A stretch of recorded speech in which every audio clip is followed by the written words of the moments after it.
لكم إذا انقلبتم عليه لتعرضوا عنهم فأعرضوا عنهم إنهم رجس وما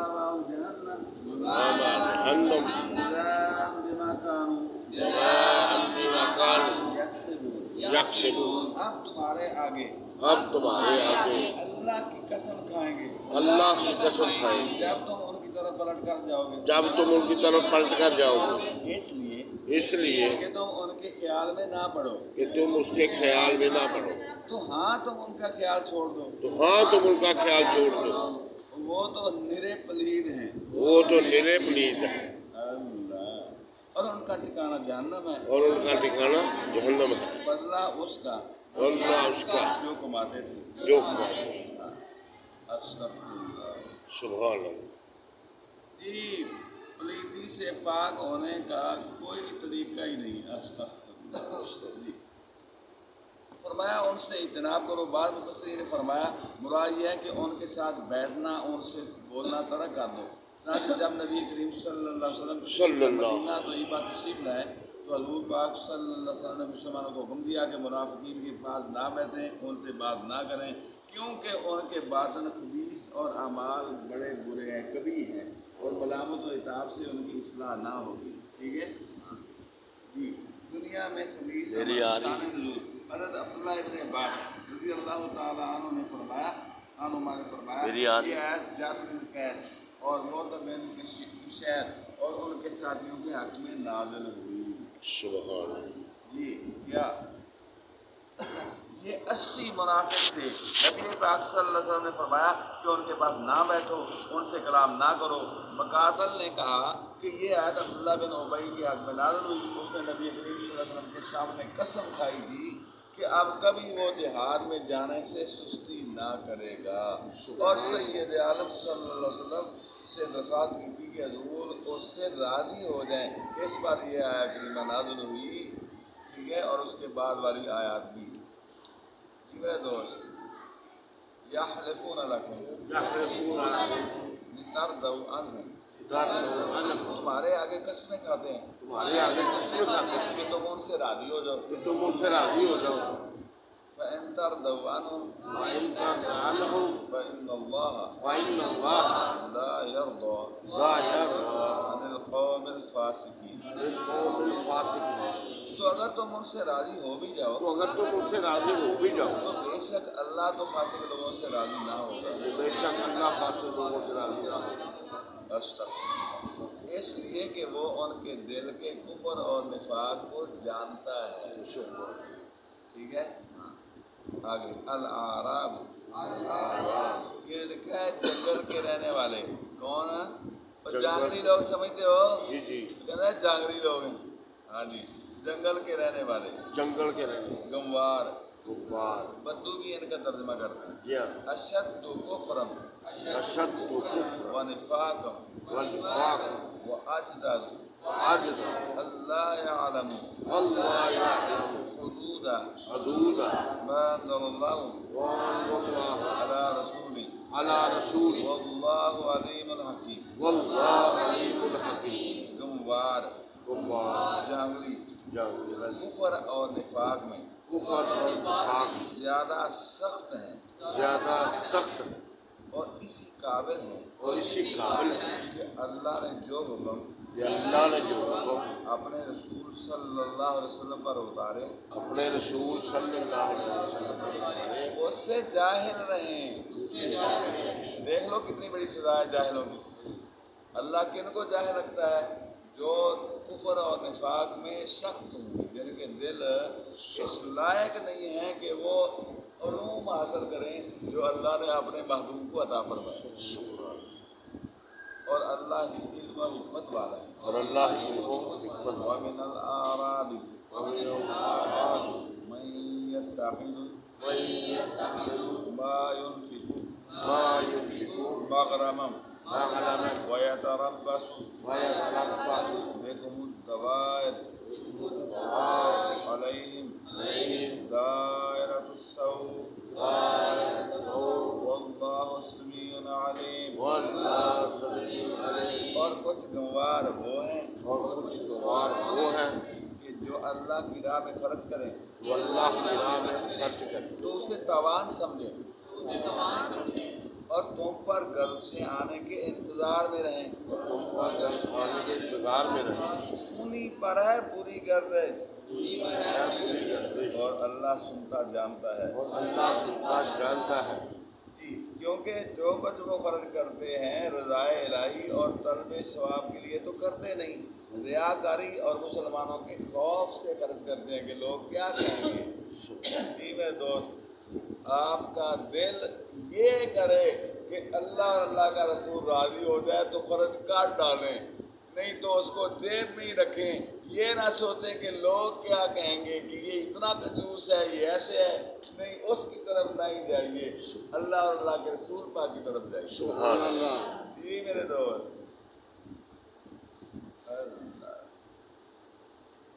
انہوں نے لکھا ہے یہ راہ دیکھ رہے ہیں کہ کب مسلمانوں کا زور کم ہو کب وہ مغلوب ہو انہیں کفر کو غلبہ ہو انہیں خبر نہیں کہ اللہ کو کیا منظور ہے اللہ اللہ چاہتا ہے الاسلام یعلو ولا یعلا اسلام جو ہے وہ آیا ہی اس لیے ہے کہ وہ غالب ہو بلند ہو کبھی نیچے نہ ہو کبھی مغلوب نہ ہو ہر دن اسلام پر ترقی کا دن ہے سبحان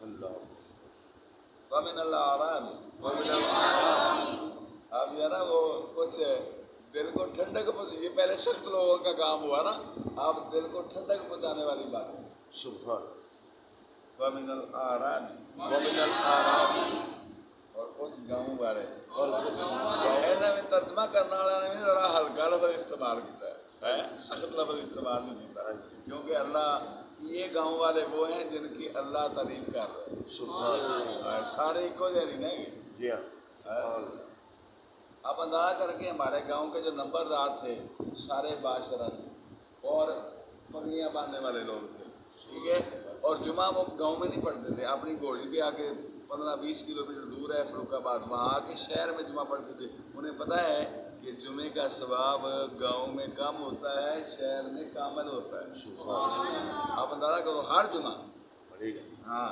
اور بادشاہ لوگ تھے اور ہمارے ایک نمبردار ہیں ان کا نام موسیٰ ہے میرے چچا جی تھے سنیں جب وہ اعتکاف کیا اور ان کا وصال اعتکاف میں ہوا سبحان اللہ اعتکاف میں وصال ہوا آپ آج سوچ سکتے ہو کہ کتنے نیک لوگ تھے جنت اور جنت جی اور نیکوں اور نیک لوگوں کی طرفداری کرتے تھے اور بروں کو سزائیں دلواتے تھے سبحان ومن الأعراب اور کچھ گاؤں والے اور کچھ گاؤں والے وہ ہیں من یؤمن باللہ والیوم الآخر جو اللہ اور قیامت پر ایمان رکھتے ہیں جو اللہ اور قیامت پر ایمان رکھتے ہیں ویتقون ما ينفق قربات عند اللہ وصلوات الرسول